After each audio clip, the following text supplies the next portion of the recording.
ইন্নাল হামদুলিল্লাহ ওয়াসসালাতু ওয়াসসালামু আলা রাসূলিল্লাহ আম্মা বা'দ। সম্মানিত উপস্থিতি, আজকে আমরা আলোচনা করব কিয়ামতের পূর্বে ইমাম মাহদীর আবির্ভাব। পৃথিবীতে যখন জুলুম, ফাসাদ, নাফরমানি ব্যাপকভাবে ছড়িয়ে পড়বে, তখন ইমাম মাহদীর আবির্ভাব ঘটবে। সম্মানিত উপস্থিতি, প্রথমে আমরা ইমাম মাহদীর পরিচয় ও বৈশিষ্ট্য জানব।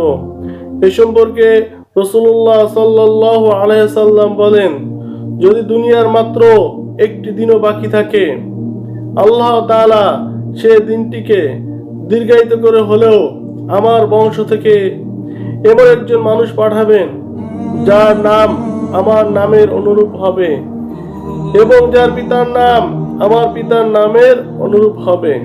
সুনান আবু দাউদ। এখান থেকে বোঝা যায় তিনি মাহদী নামে প্রসিদ্ধ হলেও আসল নাম হবে মুহাম্মদ বা আহমদ। তার পিতার নাম হবে আব্দুল্লাহ। তিনি রাসূলুল্লাহ সাল্লাল্লাহু আলাইহি সাল্লামের বংশ থেকেই আসবেন।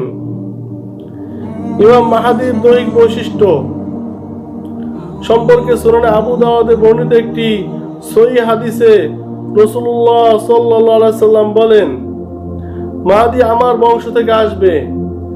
তার কপাল প্রশস্ত এবং নাক উঁচু হবে। তিনি পৃথিবীকে ন্যায় ও ইনসাফে ভরে তুলবেন, যেভাবে সেটি অন্যায় ও জুলুমে ভরে ছিল। তিনি 7 বছর রাজত্ব করবেন। পৃথিবীতে যখন জুলুম, ফাসাদ, নাফরমানি ব্যাপকভাবে ছড়িয়ে পড়বে, তখন ইমাম মাহদীর আবির্ভাব ঘটবে। ইমাম মাহদীর নেতৃত্বে গোটা উম্মতে মুসলিমা একত্রিত হবে। মুসলিমদের একটি দল সর্বদা হকের উপর বিজয় থাকবে। সেই দলটির নাম হলো তাইফাতুল মানসুরা। সেই দলটির আমির হবেন ইমাম মাহদী। সহিহ মুসলিমে বর্ণিত একটি হাদিসে রাসূলুল্লাহ সাল্লাল্লাহু আলাইহি সাল্লাম ইরশাদ করেন, লা তাযালু তাইফাতুম মিন উম্মতি ইউকাতিলুনা আলাল হাক্কি যাহিরিনা ইলা ইয়াউমিল কিয়ামাহ। আমার উম্মতের একটি দল কিয়ামত পর্যন্ত হকের পক্ষে লড়াই করতে থাকবে এবং তারা বিজয় থাকবে। তারপর ঈসা আলাইহিস সালাতু ওয়াস সালাম অবতরণ করবেন। তখন ওই দলটির আমির তাকে বলবেন, আপনি সালাতের ইমামতি করুন। ঈসা আলাইহিস সালাম বলবেন, না, তোমরা একে অপরের নেতৃত্ব দেবে। এটি হলো এই উম্মতকে আল্লাহর দেওয়া মর্যাদা। সহিহ মুসলিম। একটি হাদিসে আছে,